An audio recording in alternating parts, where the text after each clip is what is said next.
Good morning and happy Indigenous Heritage Month. I'm Aisha T. Hill.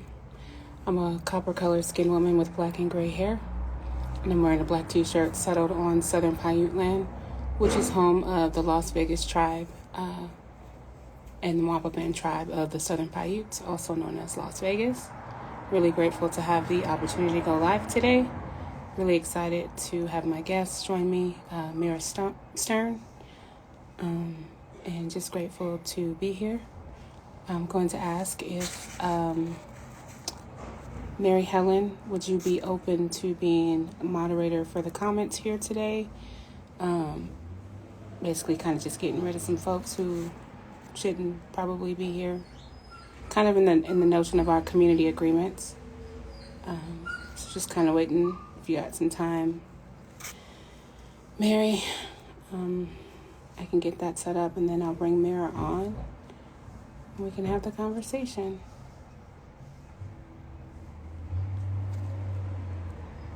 Hey, Shannon, it's good to see you.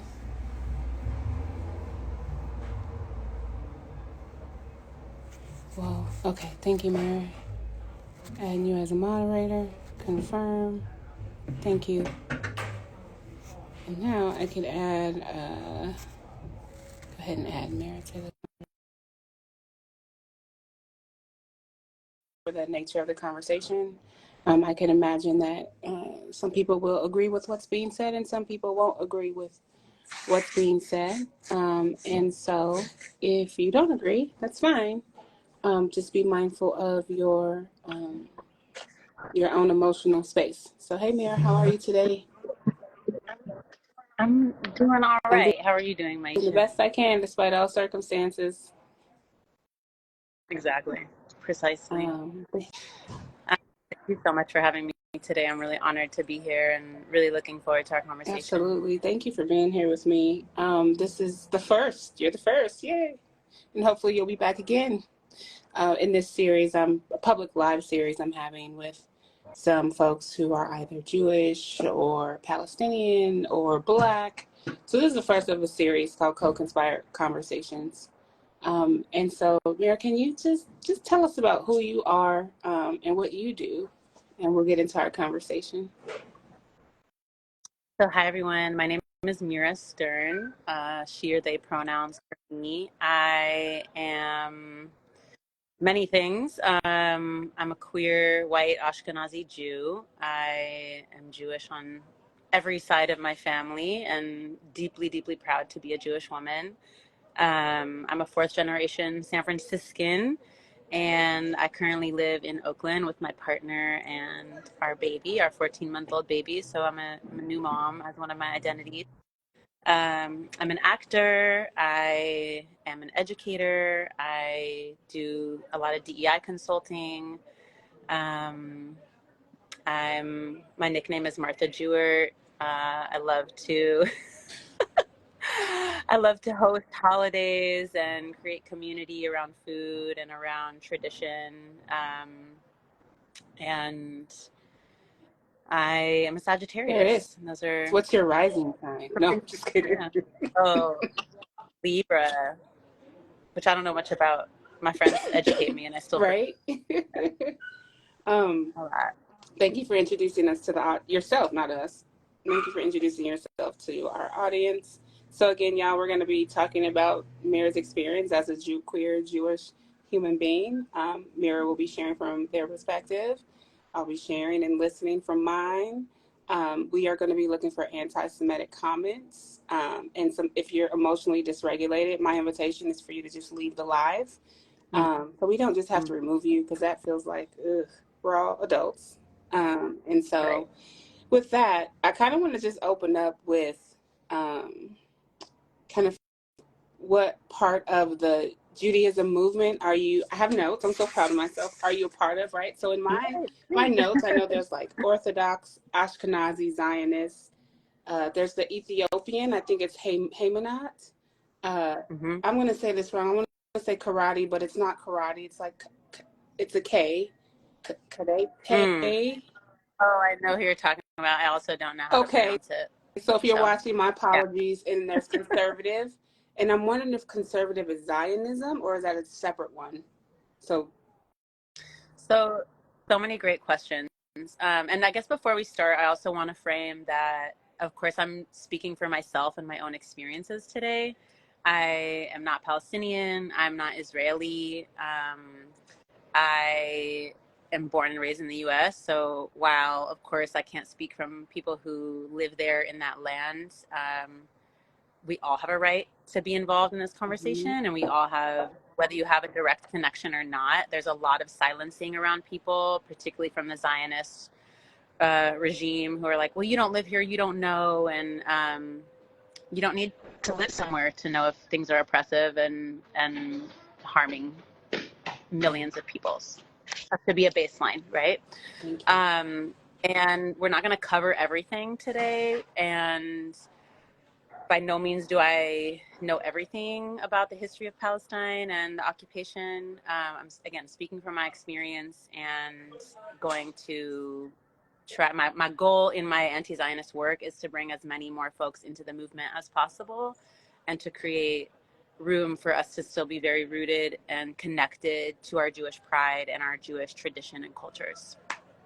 So with that being said,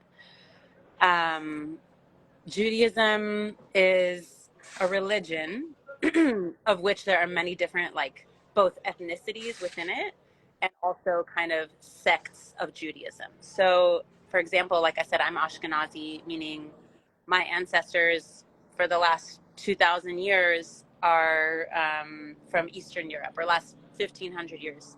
So Ashkenazi is people from Eastern Europe, like Poland, Lithuania, Hungary, Romania, Ukraine, Russia, etc. There's Sephardic Jews who are from more Western Europe, like Spain and France, Italy. And then there's Mizrahi Jews, who are folks who are from the Arab world, or the Swana region, Southwest Asia and North Africa. So Yemeni Jews, Iraqi Jews, Palestinian Jews, Moroccan Jews, Jews from Libya and all over. So the Jewish diaspora, of course, So I spreads just have a far. question. Since I'm taking notes, thank you. And thank you, Krishara. I'm sorry if I pronounced your name wrong for the names that you've mentioned, Mira. What I heard you say, which was really interesting, is that it's split into ethnicity and sex. Not sex, y'all. It's just my pronunciation. I'm curious. We do have a lot of sex. What is it easier to say ethnicity and diaspora? Like, is that a language that, or is there a preference around like the Jewish culture is like ethnicities and sex? Can't say it, so that's why I Yeah, was trying to replace the or maybe word. sex isn't like the greatest word. I think like I'm kind of like, within Judaism, you can be Reform, you can be Okay. Orthodox, you can be conservative, you can be kind of none, like just culturally Jewish. You can be Reconstructionist. There's so many different, similar to Right. Christianity, Right. right? Right. There's There's so many different. evangelical, there's Baptist, Yeah. there's Okay. with a Like P, denominations. I Protestant, was thinking that too. Denominations. right? I guess denominations. There's probably a word that's escaping me right Yeah. now, but um, so there's different, like, ethnicities or races, I guess, of Jews, right? And of course, there's Jews from all over, from Ethiopia as well, and then people who have either converted or who are mixed, right? Like my daughter, is Ashkenazi Jewish on my side and Black on her other side, her other mom's side. So she's still Jewish, even though she's not, like, quote unquote fully ethnically Jewish, Mm-hmm. right? So there's Jews of all races, and of course, like those three that I mentioned are the main kind of like regions that Jews split into in diaspora. Because of course, Judaism was founded in the land of Palestine, and Jewish people have had a connection to that land for thousands of years. That is, not to be disputed, but unfortunately is the main catalyst for the Zionist movement, and is the backbone of what Zionism rests upon. That, okay, well, this is our indigenous land. This is where Jews come from, so it's ours to claim, right? And we'll get into more of Yeah. that in a moment. But so Judaism is this, 5,000-year-old religion. 5,000 years, y'all. That's a really long time that I can't even conceptualize, right? And Zionism is a 200-year-old I'm philosophy. sorry. So you have Judaism. So, okay, wait. Y'all better be taking My notes. I told wait, you I'm trying to be I better. love I'm trying to it. be ally for the I love folks. it. So it's I love 5,000 it. years old, but then Zionism is 200 years. That's Exactly. like around the Right. time of like American enslavement. Okay, wait. Yeah, I'm not trying to just. That's it. I made a Connection. connection. Go ahead. Sorry. So no sorry is needed at all, please. So the project of Zionism began in the 1800s in Eastern Europe as a call for uh, Jewish people in the diaspora to return to this historic land of Palestine, naming that Jews in the diaspora around the world were unsafe. This was during the historical moment of the what were called pogroms in Eastern Europe, where the Russian government and other kind of like Christian vigilante groups, same thing as we see today, harming Black and brown people in the United States, harming Palestinian people in Palestine. These vigilante groups also would come and create, mass massacres in Jewish villages, which were called shtetls, and use many other forms of oppression, like taxing and restriction around, access to everything. Right? That's how oppressors they weasel their way into every single sect of our life. Right? So, in response to this violence, this dream of Zionism was created. And from what I've read and what I've been taught, about a third of Jews in Eastern Europe were aligned with Zionism. It wasn't like everyone, and then a third were kind of aligned with this thing called the Bundist movement, which was more of a socialist, communist movement that aligned um, Jewish people with this idea of here-ness, Doikite, like being rooted where you are, being rooted in diaspora, and even if there's violence and discrimination that folks are experiencing, being connected to the idea of like we can make anywhere our home, which is still, which is a philosophy I think that grounds a lot of anti-Zionism today, Can you repeat that? What where is it's that like, called again? What is this like? so that was created by the Bundist movement, UNDITST, and it was like the idea of like the Bund was this socialist group, and a Yiddish word called Doikite, Doikayt, I believe is kind of the like English transliteration of the word, which means here-ness. Okay. And instead of like a longing of like, in order to be a Jew, in order to be safe, um, in order to be rooted in, sorry, I'm gonna put my headphones in. It's okay. Y'all taking notes? Loud, This is loud. thank you so much. This is such a blessing for me. I don't know about everyone watching. Again, I want to name this is Mira Stern from her lived experience, her work, their work, what they do every day in their life. So if you have a different reflection, if this is not your life, if this is not your lived experience, please reach out. We're talking to whoever. We're talking to everybody because I got time for that. I don't Everybody. have time for the infighting. So thank you. Yeah, of course. And again, I'm not a theologian, I'm not a super scholar, but I I do know a lot from my own experience and my family's experience. So again, if we're thinking about this timeline of Judaism, right? If my hands are like the extent of the Jewish civilization, Zionism is like this much of our history. And yet today has been turned hand in hand, and we've been taught that Zionism is Judaism, Judaism is Zionism. In order to be a Jew or to be a good Jew, you have to be a Zionist and stand for the state of Israel. which is what I was taught growing up, even though I grew up in San Francisco amongst a very kind of, overall progressive culture and deeply rooted in Jewish values of tikkun olam, which means repairing the world, deeply rooted in Jewish values of like tradition and family and community and service.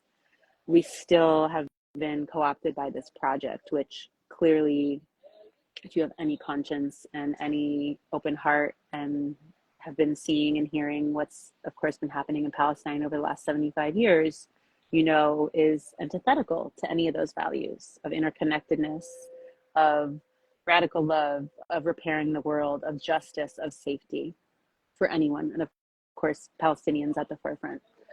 So back in the 1800s, this movement of folks kind of dreaming of creating an exclusively Jewish state for the purpose of Jewish safety was dreamed up. And in line with the rising anti-Semitism in Eastern Europe at that time, which then, of course, led way to the Nazi Holocaust and the decimation of 12 million people across Europe, 6 million of them Jewish people. This call and desire to create a Jewish state became louder and louder. And with the support of colonial powers like Britain, the state of Israel was created in 1948 on Palestinian land, which at that time was transferring from it was the Ottoman Empire ruling that land. World War I, it turned into the British Empire running that land, and then the British Empire said, okay, Israel, you can have your own state, right? And as a Jewish person growing up in San Francisco, I went to, a private Jewish K-8 school. I went to Jewish camp, Jewish synagogue, Jewish summer programs, all types of things. And throughout it all, we were really taught this undying, unwavering allegiance to the state of Israel, almost as if it's like, oh, you're Jewish, you celebrate Hanukkah? Of course. Oh, you're Jewish, you dress up on Purim? Of course. Oh, you're Jewish, you have a bar bat mitzvah? Of course. Oh, you're Jewish, you support the state of Israel? Of course. It's not like, I compare it to whiteness, where it's children are not given the choice to be matriculated into the system of whiteness when they're little, right? We are taught it by our parents. We are taught it knowingly and unknowingly. We are co-opted in our schooling, in our culture, to be part of this larger project. And of course, I'm not. So it's so interesting because there's one thing to have like your ethnicity and then be a part of the movement. But then when I hear you say you have to pledge allegiance to Israel, what comes up in my lived experience was when we had to pledge allegiance to the United States. I pledged allegiance to the flag. So is that kind of part of, I know you're going to get here, you know how there's the trip where you can go back? Is that a part of that allegiance to Israel?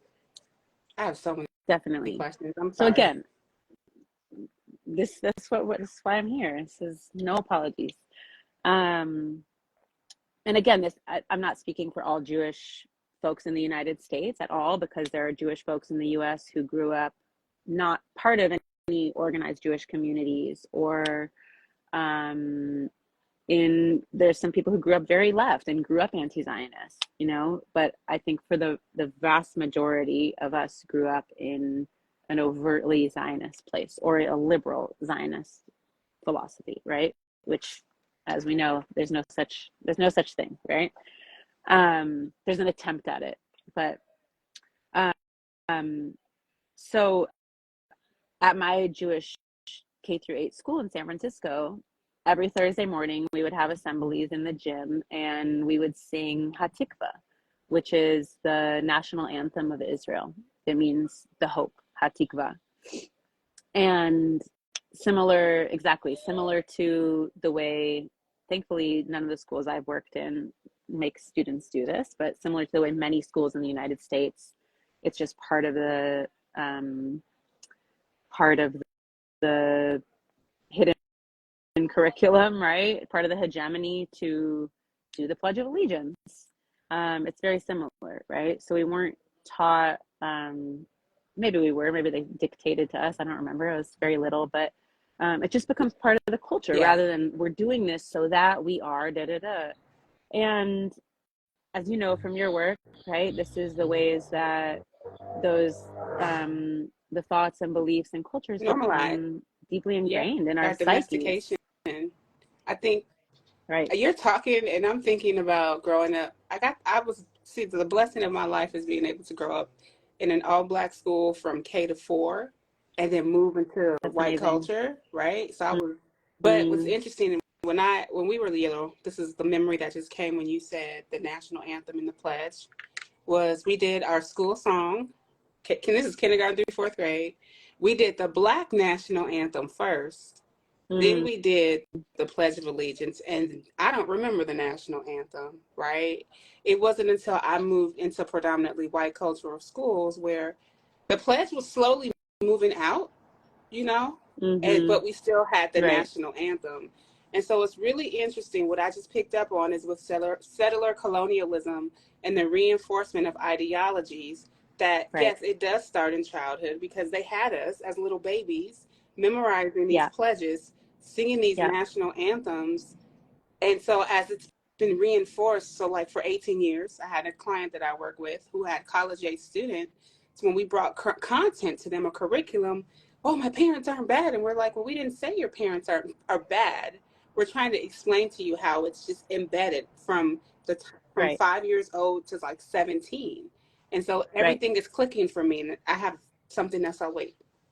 Okay. Thank you.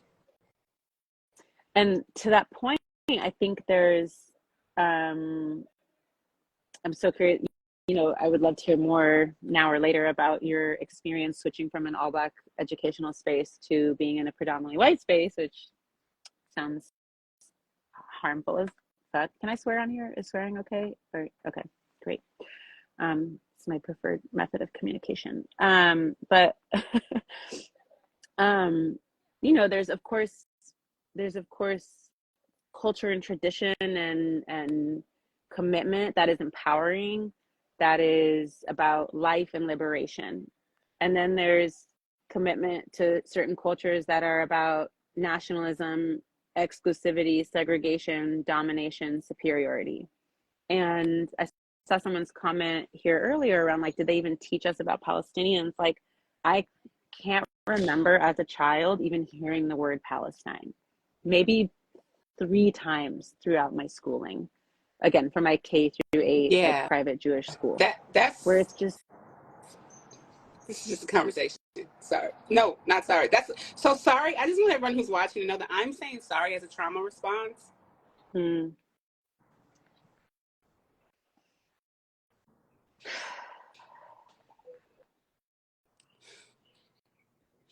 because I'm accused of being anti-Semitic. And that's not in my heart. not at all. So you're gonna hear sorry, and I'm gonna try to catch myself. But it's interesting that you never learned about Palestine, and it was in an all white community. My best friend was Palestinian, Hmm. but I've never heard her parents say anything bad about Jewish people. So it's just a Yeah, lot. yeah, yeah. And also, right now, I think, and just want to hold space for you and know how profound your work is and how you are committed to our collective liberation and the interconnectedness between all harm.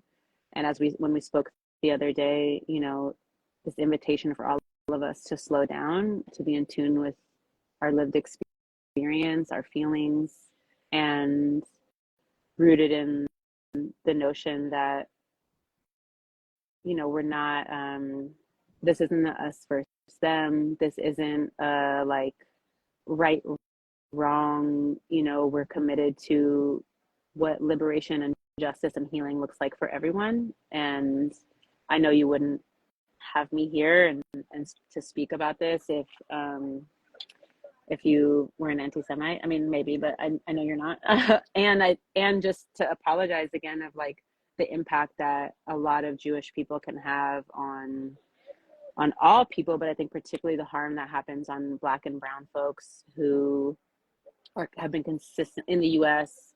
from my experience, who've been consistently asking us to consistently asking us to be in line with Palestinian liberation and confront our Zionism. And then the blowback that happens on those folks being called anti-Semitic as our trauma response as Jews, our defensiveness, and our lack of willingness to confront the privilege and power and harm that we're Yeah, I colluding with. appreciate that. That means a lot. And, one of the things as a leader that I do have to name is that I do, just like I navigate internalized anti-Blackness, there's the internalized anti-Semitism, the internalized Of course. Islamophobia.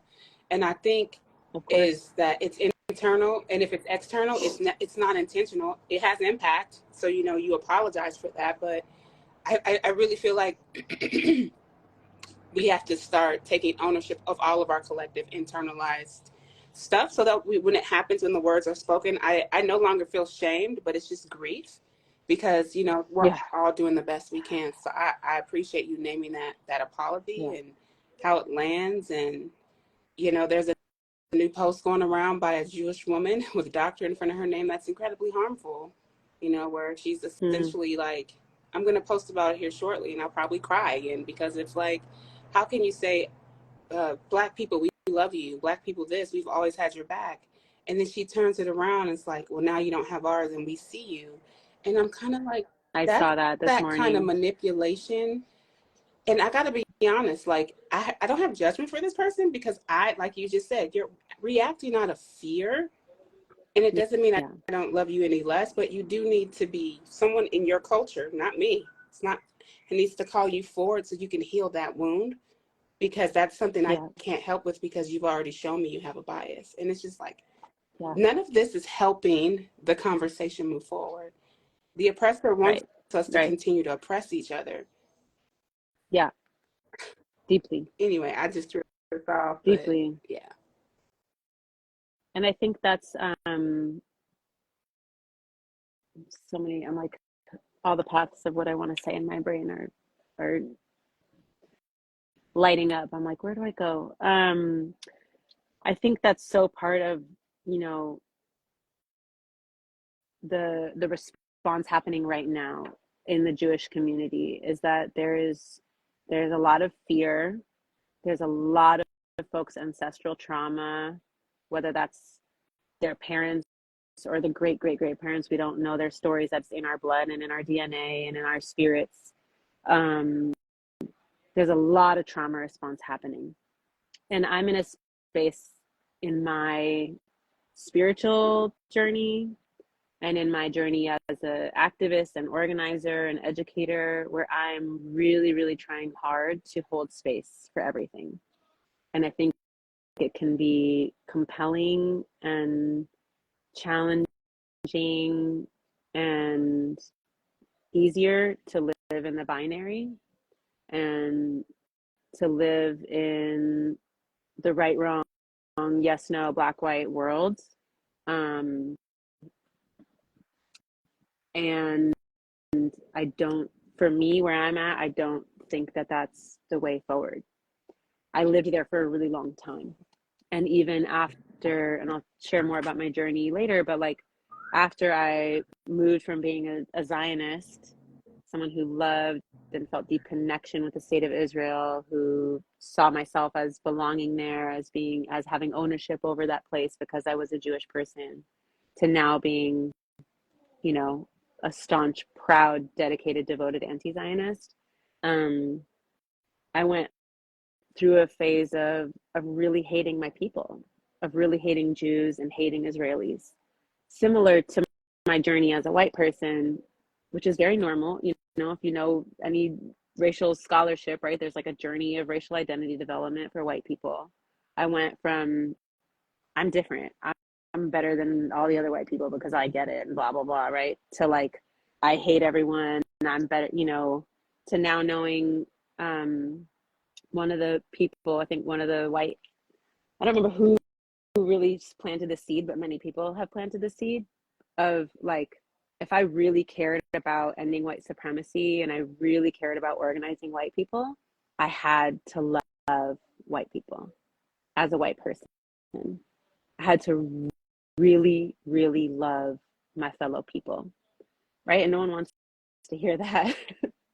No one wants to And hear when that. I first heard it, Like, you no, and I was can't like, you until know, you, I want to add, you got to love them, white folks, and you have to love yourself, right? Because here's the thing, you can't love someone outside the context that you love yourself. And that's why Bell Hooks said this is all about love. When you get to the bottom of it, it's yes, all about love, and love is accountability and action and care and commitment. And so many of the 8 C's that are in the internal family system model of therapy, like, you're right. Like, you just did something for me in this moment. A lot of folks, how do you do this work with white folks? Well, somebody got to show what love looks you like. know, I could sit here and be like, well, yeah, you did this to my great great grandmama and I don't like you. I can't stand you. Or I can say, I do this because I love you. I do this because I love all people and I am here for collective liberation. And my liberation yeah, is tied to yours, Mira, and yours is tied to mine. yeah, And ours is collectively amen, liberating people in this moment of this live video. So, yeah, amen, amen. yeah, you're And I right. think there's a difference between like, there's a difference, of course, between like all lives matter, love everyone, and sure, I'll help heal, I'll forgive the harm you've caused. Like, there's a difference between that and a space of radical love, of, like you said, loving yourself as someone who, um, for me, loving myself as a white person, loving myself as a Jewish person, who's the atrocity and harm and genocide and occupation in Palestine is done in my name. Even though, again, I'm not Israeli, I don't have Israeli like family, or I can't trace any family back there at all. Um, I felt really resentful when folks first brought that up to my attention when I was in my early 20s as a young radical, and I was like, fuck that. Love white people. White people are the devil. Look at the harm we've caused. And while that can be a truth, right? Of like the ongoing harm that we still cause, the way I've benefited from white supremacy and class privilege and whiteness and still do in my life. There's opportunity, I think, if you really, I mean, Che Guevara said this, right? Of like, the true revolutionary is guided by love and what it means. And I don't, maybe, of course, everyone interprets that differently in the way that they want to enact that in their life. But I went connecting back to Zionism, it's like, I, I I do a lot of white affinity groups and white learning spaces in for a lot of my work, my paid work. Um, and I really attempt to do so from the amazing mentorship I've gotten from Black women and white women and brown women and folks in my life, do it from a space of the healing that we need to do as white people. And that white supremacy, of course, is a system that first and foremost harms Black people, Indigenous people, brown people, right? Anyone who's not deemed white. But we're also deeply harmed by it ourselves, and it dehumanizes us. It disconnects us from our heritage. It disconnects us from one another. It disconnects us from our true spirit, from our opportunity for full humanity. And I came to that realization around Zionism too, which I think many, many, many, many, many Jews in the anti-Zionist left also, um, either were taught from early age or came into in their at some point in their journey. And one of the things I think that's hardest for Jewish people who are committing to anti-Zionism is that there's oftentimes an idea that we have to divorce our political life and our values and who we are with our Jewishness.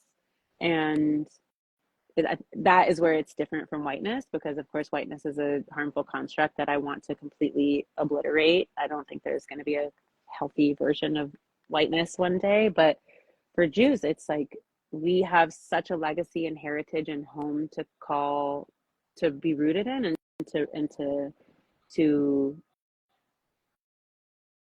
lean back into. And we have a lot of repair work to do, right? Again, it's not like all lives matter, let's just come from a place of love. Like, there's tremendous trauma and harm that has been caused to Palestinian people across Palestine and in the diaspora. And that harm can be addressed. It can be healed. Of course, not fully, as we know how that's how trauma and harm works. But I do believe there's opportunity to make deep repair while we still stand strong as a Jewish people. And a lot of folks will say, well, you can't divorce Judaism and Israel. Jews have been trying to get back to this land forever. It's in our holy scriptures, it's in the Torah, it's in holidays, you know. And for me, that's where this notion of doikite, this idea of here-ness, is powerful. And while we live in a very anti-Semitic world, Israel does not make things safer for Jewish people because, for many reasons, but as you know, we were naming of like Jewish people in Israel have to become part of this militaristic, genocidal, nationalist machine in order to try to survive, in order to be rooted in their national and ethnic identity. And that for me is not freedom. That for me is not a world away from anti Semitism. That is not an opportunity for us to uh, be in line with people's movements and our siblings worldwide. It's a co optation of our identity for a larger purpose of a settler colonial project. And for me, again, in this space, I was in a space of feeling the shame. And of course, it's like white guilt, you know, it comes in waves and ebbs and flows. It's not like you ever check that off your list and never return to it. But I think there's for a lot of Jewish people, there's when we're kind of coming out as anti-Zionists, or even if there's a little bit in your heart of like, this shit is wrong, this is not okay, and you're still not necessarily condemning Israel to the extent many anti-Zionists do, even if you're at the beginning of your journey, you know, I just want to invite people to still feel as much as possible a love and connection to fellow Jewish people and to their own heritage as Jews outside of Zionism. So essentially, just hearing your story, you kind of breaking away from Zionists and becoming anti-Zionist. What just connected to me was within the Jewish movement, anti-Zionist would be like anti-racist in America, Mm-hmm. right? Mm-hmm. And of course, we're not the majority, but we're the most righteous, you know? So then within that, going back, I have to go back, within race, ethnicity, and the movements of Jewish culture, what I noticed, and maybe you can help folks who are watching with this, there are a lot of people who say, I'm not white, I'm Jewish. Understanding your journey, Mira, being anti-racist and anti-Zionist, how do you separate, do you believe you can separate your whiteness from being anti-Zionist and anti-racist? Great question. That was my Oprah moment, because we didn't talk about Yeah, this. I'm like, ooh.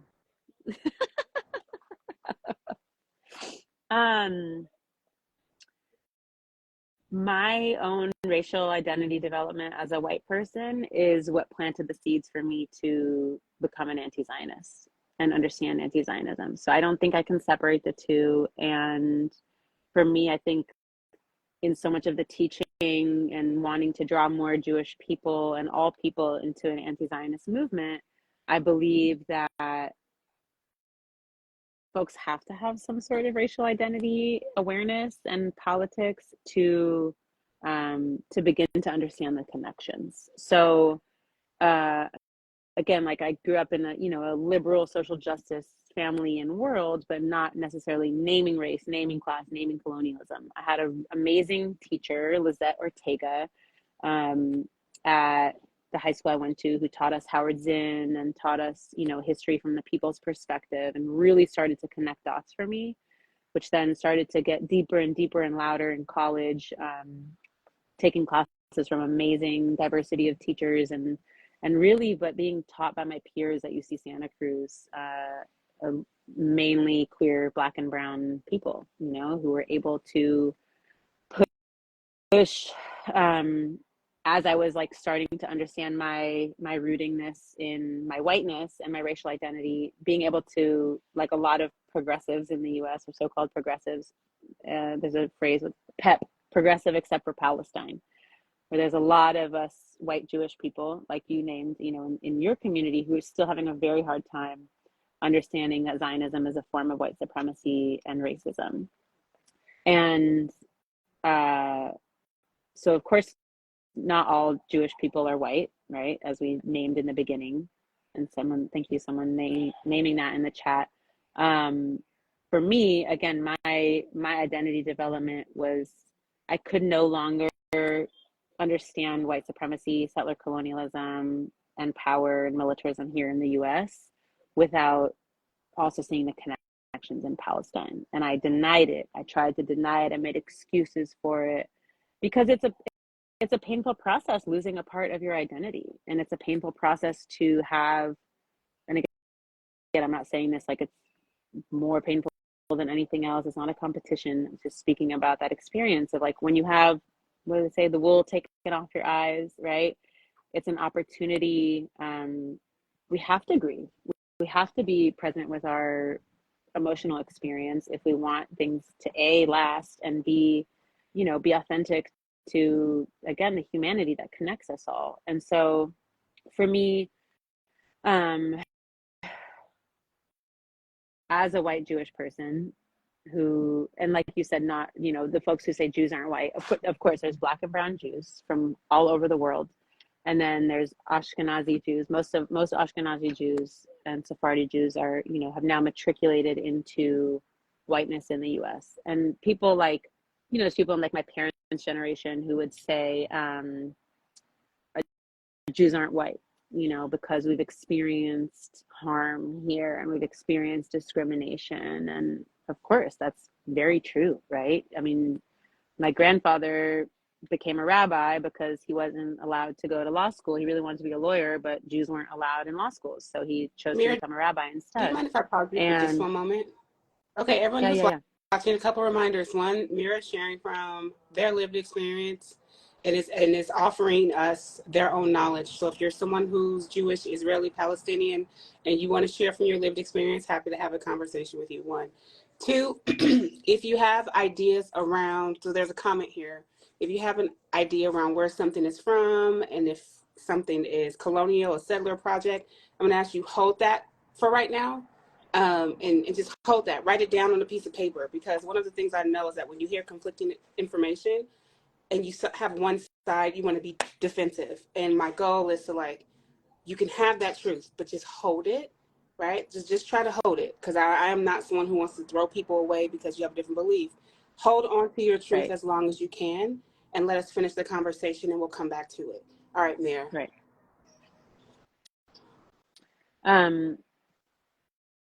I don't remember where I was, but just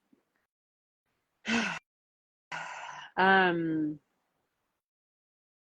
think Israel, for a lot of Jewish people across the diaspora, whether people are in Israel, Palestine now, or whether they're in Russia or in San Francisco, Israel was taught to us and fed to us as a space to have a space of belonging in a very anti-Semitic world, in a world where Jewish people are one of the many minorities and one of the many people that experience oppression, one of the many people that experience othering and annihilation.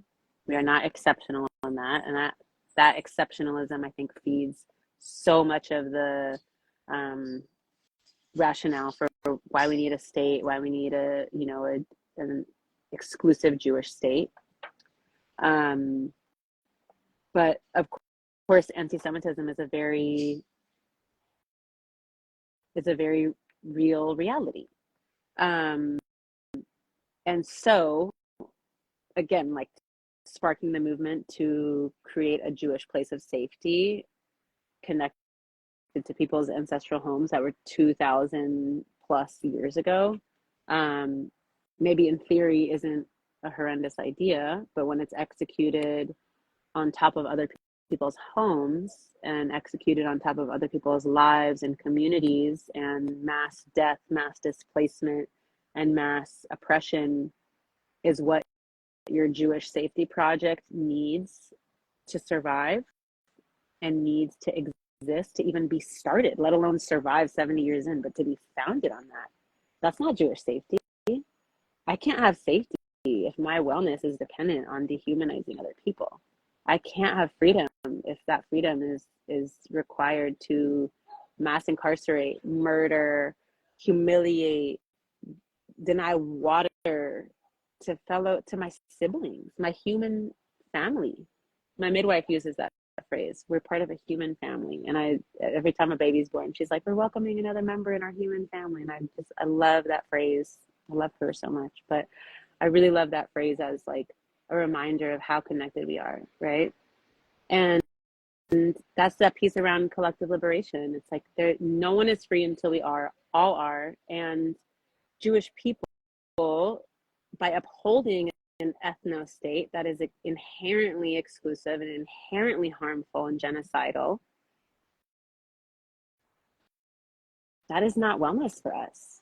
That is not safety for us. And I feel like that's a lot of my spiritual work and political work. That's what the education work I really feel the most passionate about and want to do, of like, what does it mean to heal these ancestral heal and address these ancestral traumas, be honest with the layers of harm, be honest with the layers of ongoing violence that Jewish people experience in many places, but do so from a place of authentic liberation that's bound up with other people. Mm-hmm. Because I spent so I went to like Israel twice as a teenager. Again, felt deeply in love, like kissed the ground as we were taught to. I had an Israeli flag in my freshman dorm room. Okay. So there's hope for people to change. I just want to name that, right? I felt very tied to this place. And you're taught as a Jew, whether you're from England or South Africa or Australia, one of the other settler colonies, right? The US, Canada, who go back to Israel, you are taught, again, this land is yours. I could go tomorrow, Maisha. I could go tomorrow. I mean, they might, have a list of Jews to not include, but I could go tomorrow and request citizenship as a Jewish person in diaspora. I just have to prove that I'm Jewish. I could literally go tomorrow and get citizenship and then be connected with housing and other resources. That is how horrendous of a project this is. But of course, Palestinian people in the diaspora either literally are barred from visiting their land or can't go back and get citizenship over where they can trace their family to. And again, no, if you're denying that Jews have any connection to the land, then that is anti-Semitic, and that it's just not historically accurate. Jews, Muslims, Bedouins, Christians, people of all different faiths, they were all on the land, right? Spiritual practice. And it was, but people were living side and by the land side. was Palestine, and it just got changed, right? Because there was the Jerusalem, everyone knew was like the holy. Okay, I know some history. Right. All right, keep going. Scholar over here. I think, and again, a lot of people say, "Oh, well, it was never officially Palestine." It's like, okay, yeah, like San Francisco was never officially Ramaytush Ohlone land according to some, international confederacy. That doesn't mean this isn't native land and I'm a settler here, right? Like the delusion, again, similar to how whiteness that's what works. Sonia it's like Taylor the delusions tells us, to hold delusion. things up. So, white supremacy is delusion, and so it is.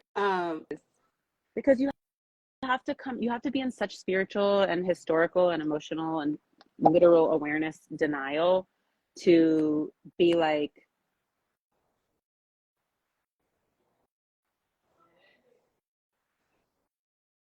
to deny, to not be in tune with the realities happening around you. And I think that again, if you recognize you're a settler here in what we currently call the United States and benefit from all the layers of whiteness and white supremacy, and again, you don't need to be a white person to benefit and uphold the system of white supremacy. We know that, and that's the same thing in Israel, where a lot of people want to point out, oh, but half of people are Arab Jewish and half the people are people of color. So how do you say it's a white supremacist project? It's like same thing as the US. The US is a white supremacist project, and we're at the point where we're about half people of color here. Like, that doesn't mean that just because you have a multi-ethnic society doesn't mean that white supremacy is not the name of the game. Like, that's 101, y'all, you know. But I think Israel was found, the people who founded it were Ashkenazi European Jewish people. And that's who runs, for the most part, runs the politics, runs society, whose voice gets centered in the narrative. And of course, again, people get folded into the project to uphold it. So in 1948, during the quote unquote war that started and founded the country, they had to build up their country to have numbers and to have representation. And so people from Arab countries all around, again, Morocco, Libya, Algeria, Iraq, Afghanistan, Palestine itself, were displaced for multiple reasons. And this is not history that I feel like I have expertise in, and I would love for you to do a live with my friend Hadar Cohen, or one of the many other like Arab Jewish activists who are also afterwards. Let's talk. Yeah, I got many connections for you for Palestinian folks, other Jews of color, etc. But it's a real mix of like folks. Of course, anti-Semitism is a thing that was taught and spread throughout many regions. So folks were expelled for a mix of anti-Semitic beliefs that are very present still to this day around the world, and also due to the creation of the state of Israel. Like, again, we weren't taught this, of course, as young people. We weren't taught this, even still to this day. It's more of the hidden histories, right? Where the Haganah, which was the early army of the Zionist Israeli project, went to Morocco, for example, and created insurrections, created anti-Semitic, like they would blow up a synagogue so that there is a sentiment that Jews aren't safe. And so Jews then therefore needed to come to this newly created Jewish ethno-state on the land of Palestinian people in order, again, to build up the project. And there's lots of writing about, it wasn't this kumbaya moment of like all Jews of all colors and creeds and backgrounds come and be equal in this magical Jewish place. Israel is still a deeply racist state, even amongst the different Jewish people that live there, whether you're Ethiopian Jew, Mizrahi Jew, Ashkenazi Jew. And, people were sprayed with, let's say EBT, that's not what it's called, DET. Or like one of the like chemical agents that's sprayed on food. Like Arab Jewish people were sprayed with that when they came into the country. That should tell you a lot right there, right? Of like, this is, so how are you viewing folks? And there's so much scholarship and literature about it, both back in the 40s, 50s, when as the country was founding, but also like a memoir I really love that I recommend people to read. I'm more of like a memoir and historical fiction learner. That's rather than sitting down with a book of nonfiction, which is really dense and hard for me, especially as a mom, to like DDT. Yes, thank you, DDT. Which is really hard for me to like learn from. So When We Were Arabs is an amazing book, and I'll send this list to Maisha and she can share things.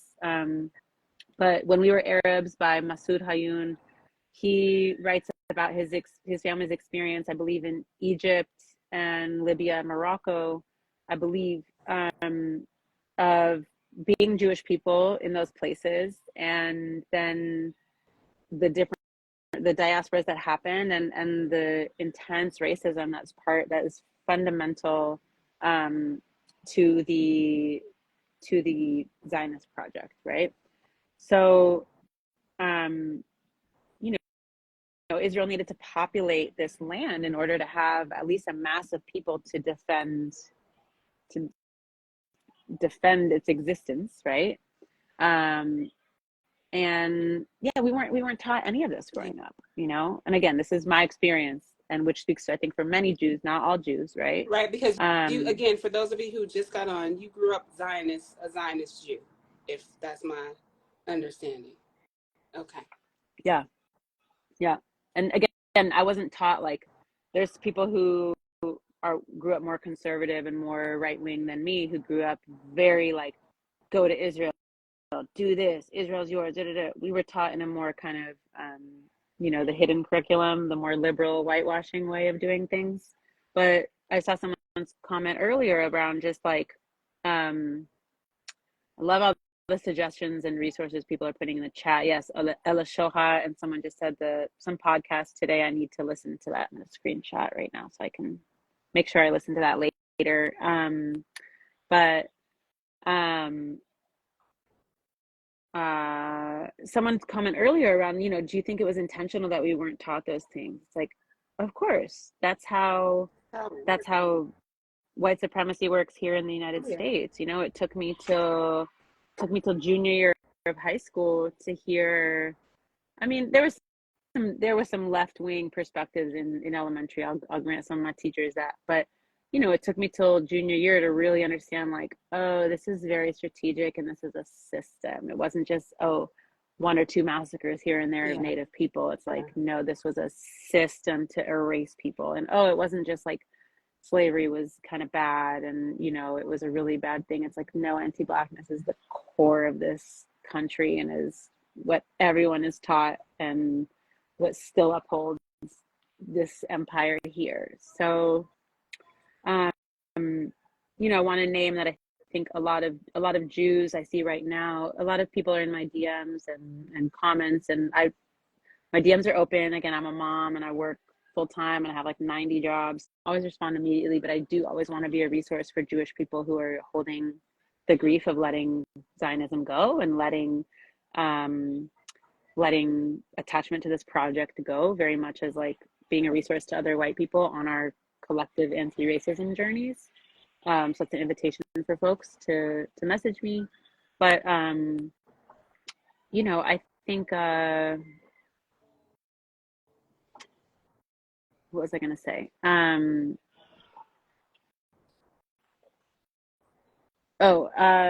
So people, there's an immediate kind of cry in response to hearing, the Palestinian call for from the river to the sea, Palestine will be free, and immediate kind of questioning of like, well, what do you want Israeli people to do? What's going to happen to the Jewish people? This immediate response that's rooted in, again, fear and very real trauma, and an important question, right? But I think, I'm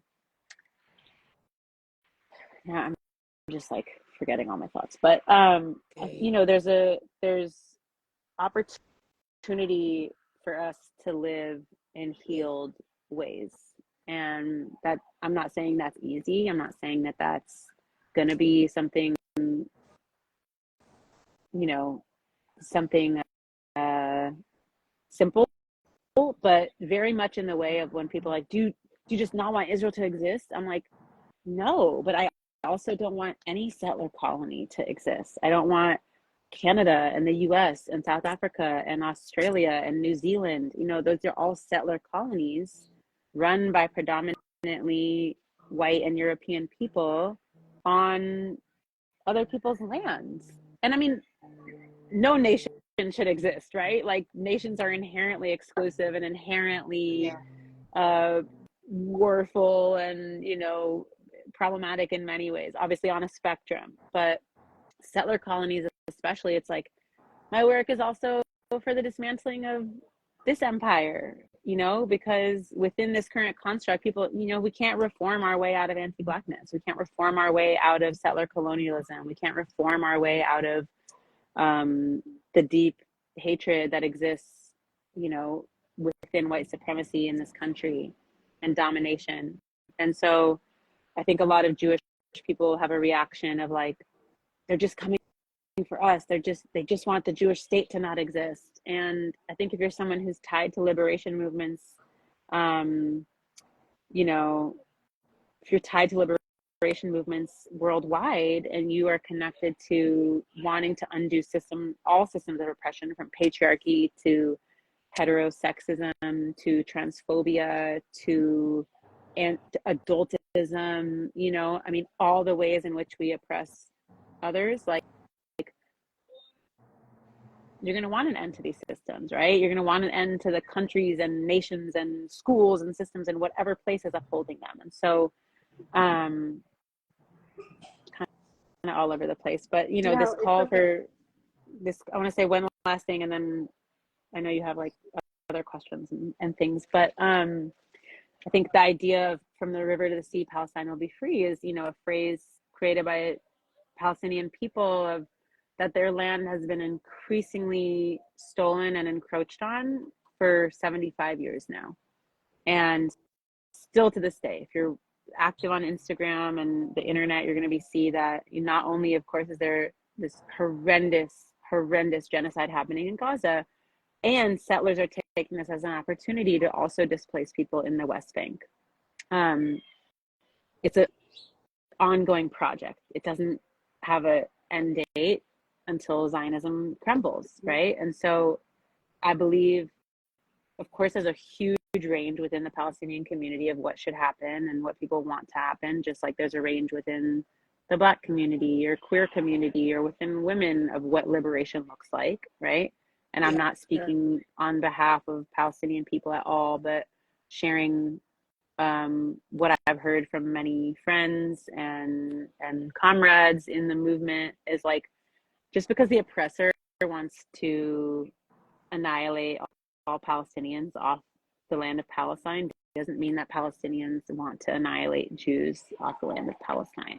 Like, because as we spoke the other day, right? Like yes, we have inherited these oppressive tools, but the master's tools will not free any of us. No. And I think there's, you know, when I spent, I was saying this earlier, you know, I went two different times as a Zionist to Israel as a teenager, deeply brainwashed and deeply part of this place that I felt belonging to, and then went to Palestine in 2018. I did a summer teaching program, and I was based in Ramallah in the West Bank, and had, you know, deeply spirit opening and crushing experience there to really see on the ground what Zionism looked like, things that had been A, hidden from me, and B, that I had chose to be in denial of when I had been there as a young Zionist. And from over and over and over and over again, I heard from people who you know, they could differentiate. They said, our problem is not with Jewish people. Our problem is with Zionism. I'm going to say that again. Our problem is not with Jewish people. We are siblings. Our problem is with Zionism. And the fact that people who are under such oppression and such dispossession and harm can make that differentiation. I mean, you know, I think Black people can do that here a lot of times, right? Of being able to differentiate people and systems, which we as the oppressors have no grace or space in our heart to do. And so I believe I'm following the voices of the leftists and the people in the peace and justice movements who do view a unified future.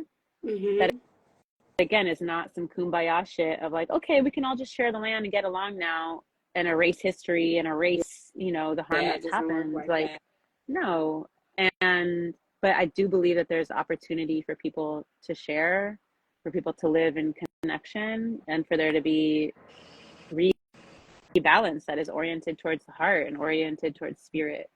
I think it's it's part of our Jewish responsibility to address the traumas that come up around, they want to kick us off our land and they want us all Jews and Israelis to die. And like, again, that might be some people's beliefs, but I believe that the most people view an opportunity for a future together and an opportunity for there to be, again, accountability and repair and a shift of power that happens.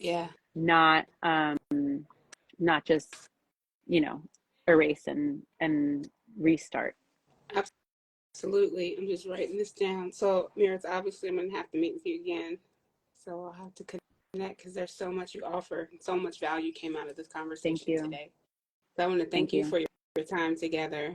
So many thoughts in the comments. One thing I do want to say again before we close, and I have a deeper invitation for you. If you're someone who's a Zionist Jew and you want to share your thoughts and come on here, and please do reach out. We'd like to hear from you too.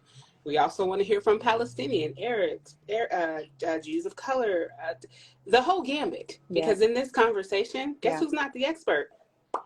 Yeah. So because I'm not Me the neither. expert, but I have a platform, it's who can I invite to share, and how do we sit with agreeing to disagree? So this is what the series is for me. Is somebody's going to say something, and I'm going to want to be like, you know what? No.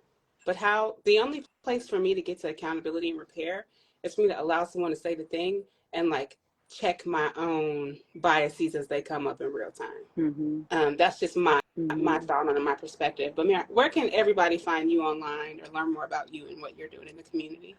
Absolutely. So you can follow me on Instagram here. You can, through my little link tree, I believe it's called, you can get on my mailing list. I send like one email out a year at this point, but not a lot. But we might, I ran a course last year with many other amazing Jewish and Palestinian educators and activists called Undoing Zionism. And I think it's an opportunity for us to launch that again.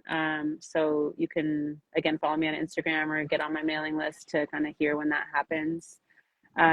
This is also, of course, an opportunity for folks to really get involved with movement organizing. Jewish Voice for Peace is an amazing organization that started here in the Bay Area and is now national, and is a great resource for both community and ongoing learning, and again, direct action to mobilize and organize for a free Palestine, following the leadership of Palestinian organizers, and is a really beautiful place. You can see, they've been responsible for many actions in the last several weeks, the like shutting down of Grand Central Station at rush hour, the what's the word? The sit-in at the rotunda in the Capitol building.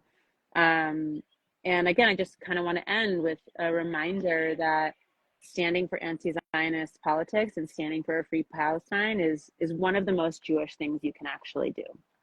And you don't need to be compelled by the histories we've been taught. You don't need to be swayed by the bullying that is deep within the Jewish community, that you're an anti-Semite and a self-hating Jew and all this shit, if you want to stand for liberation for all, right? And that there is an opportunity to be deeply rooted in the love and beauty and power and magic and tradition and wholeness that is, to me, the core of my Judaism and the core of my activism, while also standing for truly, truly, fully free Palestine. They're not mutually exclusive, and in fact, they inform each other. So we need you. We need all people. And of course, Zionism is not just a Jewish project. We didn't have time to talk about Christian Zionism. That's for another live. But yeah, Maisha's like, oh my God. I was like this last week. I don't know if Carly's still here. Carly, they were talking, and I'm like, I need a flip chart because we all do. We need like a mass worldwide sit-in around just some major systems that we need to be taught about. Yeah. But I want to name, of course, I don't want to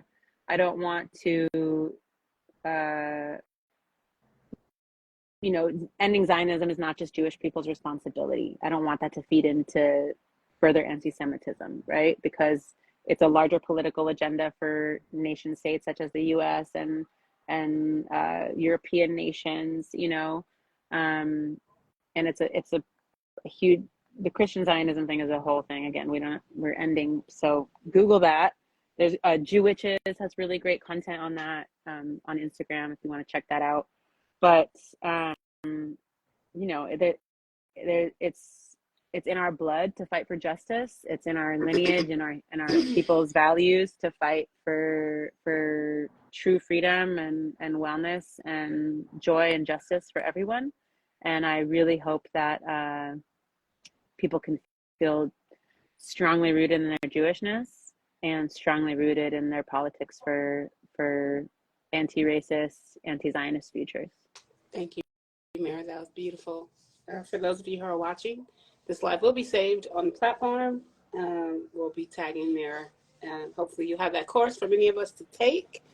And again, if you have a different belief system, that is so healthy. Like, you are not supposed to just sit here and be like, they're right. They're 100% right. If you are conflicted, great, right? So if you are someone who has a totally different conversation and you want to have it, all I can do is say, let's do it.